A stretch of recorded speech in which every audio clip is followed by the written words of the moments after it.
Madam, KEB ಅವ್ರಿಗೆ ಹೇಳಿ ಈ ಲೈಟ್ಗಳನ್ನೆಲ್ಲ ಆಫ್ ಮಾಡೋದಕ್ಕೆ ಹೇಳ್ಬಿಡೋಣ. ಅದಾದ್ಮೇಲೆ ಏನಂದ್ರೆ ಫೈರ್ ಫೋರ್ಸ್ ಅಲ್ಲಿರೋ ಸ್ಪಾರ್ಕ್ ಅರೆಸ್ಟೆಡ್ ಹೈಡ್ರಾಲಿಕ್ ಲೈಟ್ಸ್ಗಳನ್ನ ಮತ್ತೆ ಸಾಫ್ಟ್ ಡೆನ್ಸಿಟಿ LED ಲೈಟ್ಗಳನ್ನ ಹಾಕೋಣ. ಎಲ್ಲಾ ಮೊಬೈಲ್ಗಳ ನೆಟ್ವರ್ಕಿಂಗ್ ಪ್ರೊವೈಡರ್ಗಳನ್ನ ಆಫ್ ಮಾಡೋಣ. ನಾವು come with me.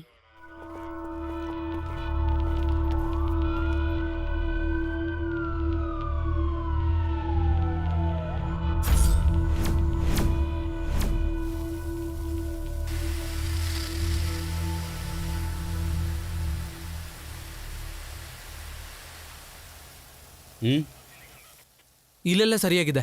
4 extra units ಸ್ಪಾಟಲ್ಲಿದೆ. Okay, ನಾನು ಹಾಸ್ಪಿಟ್ಲಿಗೆ ಹೋಗಿ ಬರ್ತೀನಿ. ಅಲ್ಲಿನೂ ಬಿಲ್ ಕಟ್ಟಿಲ್ಲ. ನಂದು ಡ್ಯೂಟಿ ಟೈಮ್ ಮುಗೀತು. ಅಲ್ಲಿರೋ ಎಲ್ಲರಿಗೂ ಡ್ಯೂಟಿ ಟೈಮ್ ಮುಗ್ದಾಗಿದೆ. ಒಬ್ಬ ಫೈರ್ ಮ್ಯಾನ್ ಡ್ಯೂಟಿ ಮುಗಿಯೋದು ಒಂದು ಆಪರೇಷನ್ಗೆ ಬಂದ್ಮೇಲೆ, ಅದು ಮುಗ್ದಾದ್ಮೇಲೆ. ಹೋಗು, ಕೆಲಸ ನೋಡ್ಕೋ. ಗೋ.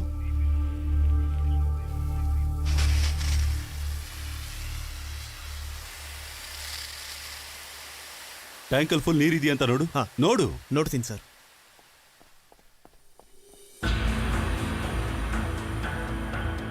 ಏಯ್, ಯಾರೋ ಅದು? ಆ ಕಡೆ ಹೋಗ್ಬಾರ್ದು. ಹಲೋ, ಏಯ್ ನಿನಗೆ ಹೇಳ್ತಾ ಇರೋದು ಹೋಗ್ಬಾರ್ದು ಅಂತ. ಮಿಸ್ಟರ್, ನೀನ್ ಯಾರಪ್ಪ? ಹಲೋ, ಮಿಸ್ಟರ್, ಆ ಲೈಟ್ ಈ ಕಡೆ ತಿರುಗಿಸು.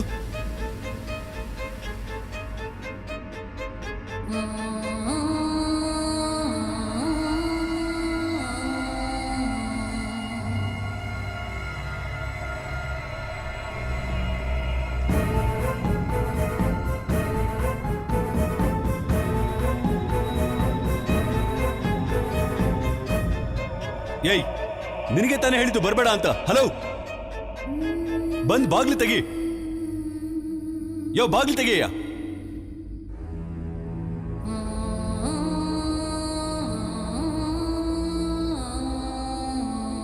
ನೀವ್ ಯಾರ್ರೀ? ಹಲೋ,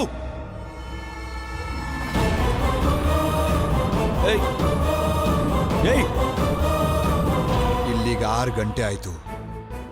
6 ಗಂಟೆಯಿಂದ ನನ್ನ ಮಗಳು ಕಾಣಿಸ್ತಿಲ್ಲ ಅಂತ ನಿಮ್ಮಿಂದೆ ನಾಯಿ ತರ ಅಲಿತಾ ಇದ್ದೀನಿ. ಇನ್ನು 2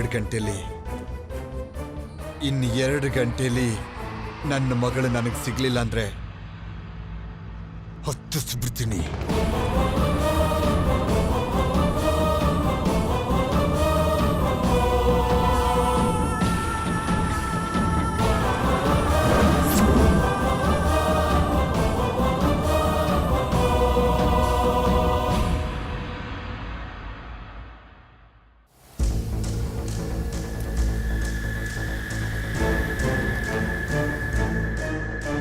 ಇಲ್ಲಿರೋ ಸಮಸ್ಯೆ ಬಗ್ಗೆ ನಿಮಗೆ ಗೊತ್ತಾಗ್ತಾ ಇಲ್ಲ ಅನ್ಸುತ್ತೆ. ಬಾಗ್ಲು ತೆಗೀರಿ. ಇವನೇ ಸ್ಟೇಷನ್ಗೆ ಬಂದು ತೊಂದರೆ ಕೊಟ್ಟಿದ್ದು. ಹಲೋ, ಹೊರಗ್ ಬಾರೋ, ಹೊರಗ್ ಬಾ. ಮರ್ಯಾದೆಯಾಗಿ ಬಾಗಿಲು ತೆಗಿ, ಇಲ್ಲಂದ್ರೆ ಸಾಯಿಸ್ತೀನಿ. ಹೇಳೋದ್ ಕೇಳಿಸ್ತಿಲ್ವಾ? ತೆಗಿಯೋ ಬಾಗಿಲ್ನ. ಬಾಗ್ಲು ಹೊಡಿಬಿಡಿ. ಹೊಡಿತ್ಯಾ? ಬಂದ್ ಸಾಯಿಸೋ. ಹೊಡಿ ನೋಡೋಣ. ಹೊಡಿತೀರಾ? ಸಾಯಿಸ್ತೀನೋ? ಬಾಗ್ಲು ಹೊಡಿಬಿಡಿ ಅಂದೆ. ಪೊಲೀಸ್ ಮಾಡನೆ ಕೈ ಮಾಡ್ತೀಯ? ಒಂದ್ ಹೆಜ್ಜೆ ಮುಂದೆ ಇಟ್ರೆ ಮೂತಿ ಹೊಡೆದಾಕ್ ಬಿಡ್ತೀನಿ. ತಲೆ ಕೆಟ್ಟವನೆ. ಅವನ್ ಲೈಟ್ ಆನ್ ಮಾಡ್ದ ಅಂದ್ರೆ ಈ ಜಾಗ ಎಲ್ಲ ಸುಟ್ಟೋಗುತ್ತೆ. ನಾನು ನೀನು ಎಲ್ಲ ಖಾಲಿ. ಅದು ಮಾತ್ರ ಅಲ್ಲ, ನೀನ್ ಜಾಡ್ಸ್ ಹೊಡೆದ್ರೆ ಒಂದು ಚಿಕ್ಕ ಸ್ಪಾರ್ಕ್ ಬಂದ್ರೆ ಎಲ್ರು ಸುಟ್ಟು ಹೋಗ್ತೀವಿ. ಅರ್ಥ ಆಯ್ತಾ? Use your common sense. ಇವನು ಹುಚ್ಚ. ನೀವು ಕೂಡ ಹುಚ್ಚರ ತರನೇ ಮಾಡ್ತಾ ಇದ್ದೀರಾ. ಅವನು ನೀವೀಗ ಹಿಡ್ಕೊಂಡು ಹೊಡಿಬೇಕು ಅಂತಂದ್ರೆ ಹೊಡಿರಿ. You go head. ಬನ್ನಿಲಿ. ಈ ಸಿಚುವೇಶನ್ ನಾವು ನಿಧಾನವಾಗಿ ಯೋಚಿಸಿ ಸ್ವಲ್ಪ ಸಮಾಧಾನವಾಗಿ ಹ್ಯಾಂಡಲ್ ಮಾಡಬೇಕು. ಅವನು ಯಾರು ಅಂತ ಮೊದಲು ಕಂಡು ಹಿಡೀರಿ. ಅದು ನನ್ನ ಉದ್ದೇಶ.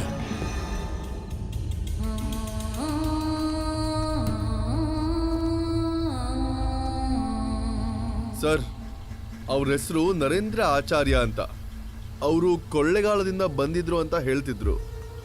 ಇವತ್ತು ಬೆಳಿಗ್ಗೆ ಅವ್ರ ಮಗಳಿಗೆ ಹುಷಾರಿಲ್ಲ ಅಂತ ತುಂಬಾನೇ ಟೆನ್ಷನ್ ಅಲ್ಲಿದ್ರು. ಆ ವಿಷಯದಿಂದ ಈ ತರ ಆಗಿದಾರ ಅವರು. ಮಧ್ಯಾಹ್ನ ಅವ್ರ ಮಗಳು ಕಾಣಿಸ್ತಿಲ್ಲ ಅಂತ ನಾನು ಅವ್ರನ್ನ ಕರ್ಕೊಂಡು ಪೊಲೀಸ್ ಸ್ಟೇಷನ್ಗೆ ಹೋದೆ. ಮಗಳು ಕಾಣಿಸ್ತಿಲ್ಲ ಅಂತ ನೋವಲ್ಲಿ ಅವ್ರೇನ್ ಮಾತಾಡ್ತಿದಾರೋ ಅವ್ರಿಗೆ ಗೊತ್ತಾಗ್ತಾ ಇಲ್ಲ. ಈ ತರದ ಸಂದರ್ಭದಲ್ಲಿ ಎಲ್ರೂ ಹೀಗೆ ಅಲ್ವಾ ಸರ್ ಮಾಡೋದು? ನೀವು ಬನ್ನಿಲಿ, ಬಾರೋ.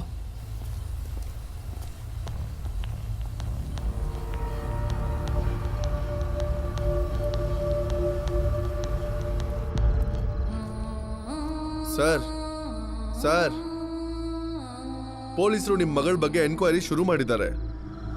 ನೀವು ಯಾವುದೇ ತಪ್ಪೆಜ್ಜೆ ಇಡಕ್ಕೆ ಹೋಗಬೇಡಿ. ನಿಮ್ಮ ಮಗಳು ನಿಮ್ಗೆ ಸಿಕ್ಕಿ ನೀವು ಮನೆಗೆ ಹೋಗೋದು ಬೇಡವಾ? ಸ್ವಲ್ಪ ತಾಳ್ಮೆಯಿಂದಿರಿ. ಪೊಲೀಸ್ನವ್ರ ಜೊತೆಗೆ ಸಹಕರಿಸಿ. ಅಷ್ಟು ಮಾಡಿ. ಒಬ್ರು ಇಬ್ರು ಪೊಲೀಸ್ನವ್ರು ಹಾಗೆ ಮಾಡಿದ್ದಾರೆ ಅಂತ ಉಳಿದವರೆಲ್ಲ ಹಾಗೆ ಮಾಡ್ತಾರೆ ಅಂತ ಅರ್ಥ ಅಲ್ಲ. ನಿಮ್ಮ ಮಗಳ ಜೀವ ಆಪತ್ತಲ್ಲಿರೋ ಹಾಗೇನೆ ಇಲ್ಲಿ 100 ಜನ ಹೆಣ್ಮಕ್ಳ ಜೀವ ಕೂಡ ಆಪತ್ತಲ್ಲೇ ಇದೆ. ಸರ್ ಪ್ಲೀಸ್ ನನ್ನ ನಂಬಿ. ನೀವು ದಯವಿಟ್ಟು ಹೊರಗೆ ಬನ್ನಿ. ನಿಮಗೇನು ಆಗದೆ ಇರೋ ಥರ ನೋಡ್ಕೋತೀನಿ. ಅದಲ್ಲದೆ ಆ ಲೈಟರ್ ಮೊದಲು ಅದನ್ನ ಬಿಸಾಕಿ. Come on sir please, police force ನಿಮಗೆ ಹೆಲ್ಪ್ ಮಾಡುತ್ತೆ.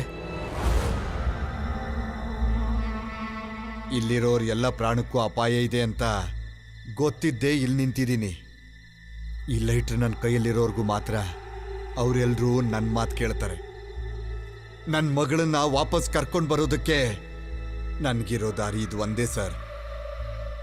ಇದು ನನ್ನ ಕೈಯಲ್ಲಿರೋದಕ್ಕೆ ತಾನೇ ನೀವೆಲ್ಲರೂ ಮರ್ಯಾದೆ ಕೊಡ್ತಿರೋದು. ಅದು ನಿಮಗೆ ಚೆನ್ನಾಗಿ ಗೊತ್ತು.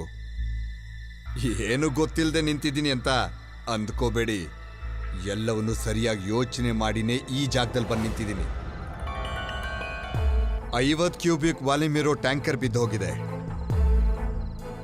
ಫಸ್ಟ್ ಬ್ಲಾಸ್ಟಲ್ಲಿ 20% ಗ್ಯಾಸ್ ಮಾತ್ರ ಖಾಲಿಯಾಗಿದೆ. ಈಗ 1 ಕಿಲೋಮೀಟರ್ ದೂರದ ತನಕ ಸ್ಪ್ರೆಡ್ ಆಗಿದೆ 9 ಕ್ಯೂಬಿಕ್ ವಾಲ್ಯೂಮ್. ಸಿಟಿನೇ ಸುಟ್ಟು ಬೂದಿ ಆಗೋದಕ್ಕೆ ಇಷ್ಟು ಸಾಕು. ಈಗ ರೀಫಿಲ್ಗೋಸ್ಕರ ವೆಯ್ಟ್ ಮಾಡ್ತಾ ಇದ್ದೀರಾ. ಕಾಪಾಡೋದಕ್ಕೆ ಅದು ಒಂದೇ ದಾರಿ ಇರೋದು. ಆದರೆ ಅವ್ರು ಬರೋದಕ್ಕೆ 5 ಅವರ್ ಆಗುತ್ತೆ. ನನ್ನ ಕ್ಯಾಲ್ಕುಲೇಷನ್ ಸರಿನಾ? ನನ್ನ ಕೆಲಸ ಆಗೋದಕ್ಕೆ ಇನ್ನೂ 5 ಗಂಟೆ ಇದೆ. ಈ 5 ಗಂಟೆಯಲ್ಲಿ ನೀವೇ ಯೋಚನೆ ಮಾಡಿ. ಅದನ್ನು ಬಿಟ್ಟರೆ ನಾನು ಹೇಳೋದನ್ನ ನೀವು ಕಿವಿಗೆ ಹಾಕೊಳ್ಳಲ್ಲ. ಕರೆಕ್ಟಾ ಸರ್?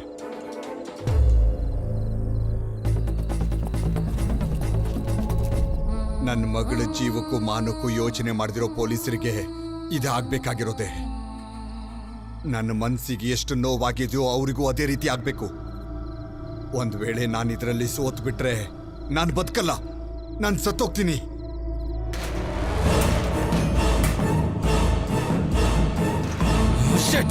ಯಾರು ಅಂತ ನೋಡು.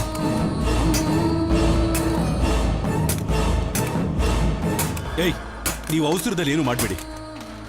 ಸಮಾಧಾನವಾಗಿ ಮಾತಾಡೋಣ. Please please calm down, calm down. ನಾನು ತಗೊಂಡಿರೋ ನಿರ್ಧಾರ ಸರಿ ಅಂತ ಅನ್ಸಿದೆ ಅಲ್ವಾ?